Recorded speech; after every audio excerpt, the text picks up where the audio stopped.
Social మీడియాలో trending గా ఉండే ప్రముఖ పాస్టర్ జోసెఫ్ చనిపోయారు. ఈయన పేరు చాలా మందికి తెలియకపోవచ్చు, కానీ ఈయనని చూడని వాళ్ళు దాదాపుగా ఉండరు. ఈయన మాటలకు సోషల్ మీడియాలో పెద్ద ఫ్యాన్ బేస్ ఉంది. కోపదారి పాస్టర్ అంటే ప్రతి ఒక్కరూ గుర్తుపడతారు. క్రిస్టియన్ మీటింగ్స్ లో స్పీచ్ ఇస్తూ ఆయన వేసే జోకులు సోషల్ మీడియాలో తెగ ట్రెండ్ అవుతాయి. అలాంటి పాస్టర్ సడన్ గా చనిపోయారు. గుంటూరులో ఏర్పాటు చేసిన ఒక క్రిస్టియన్ మీటింగ్ కు వెళ్లారు పాస్టర్ జోసెఫ్.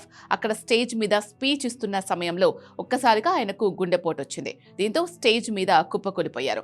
వెంటనే అలర్ట్ అయిన మీటింగ్ నిర్వాహకులు ఆయనను హాస్పిటల్ కు తరలించారు. కానీ అప్పటికే జోసెఫ్ చనిపోయినట్లు డాక్టర్లు నిర్ధారించారు. ఈయన ఫ్యామిలీ, వ్యక్తిగత జీవితం గురించి వివరాలేవీ లేకపోయినా సోషల్ మీడియాలో చాలా మంది అభిమానులను సంపాదించుకున్నారు జోసెఫ్. పాటలు పాడుతూ, స్పీచ్లు ఇస్తూ ఆయన చెప్పే జోకులు చాలా మందిని ఆకట్టుకుంటాయి. కేవలం జోసెఫ్ కోసమే మీటింగ్ కు వచ్చే క్రిస్టియన్స్ చాలా మంది ఉంటారు. అందుకే చాలా మీటింగ్స్ కు ఈయనను ఆహ్వానిస్తూ ఉంటారు.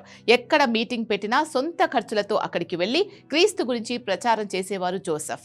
పుట్టుకతోనే మరుగుజ్జు అయిన జోసెఫ్ సేవ చేయడానికి అంగవైకల్యం అడ్డు కాదని నిరూపించారు. అందరూ సామాన్య దైవ బోధకుల్లాగే ప్రతి ప్రాంతానికి వెళ్లి పరిచర్య చేసేవారు. ఒక రకంగా చెప్పాలంటే వాళ్ళందరికంటే బాగా తన స్పీచ్లతో జనాలను ఆకట్టుకునేవారు. ముఖ్యంగా సభకు వచ్చిన లేడీస్ తో సరదాగా ఆయన వేసే జోకుల కోసం ప్రతి ఒక్కరూ ఎదురు చూసేవాళ్ళు. తన మ్యూజిక్ టీంలో ఉన్న పెళ్లి కాని అబ్బాయిలతో ఆయన వేసే జోకులు సోషల్ మీడియాలో బాగా ట్రెండ్ అయ్యేవి. ఆయన జోకుల మీద మీమ్స్ కూడా చేసేవారు.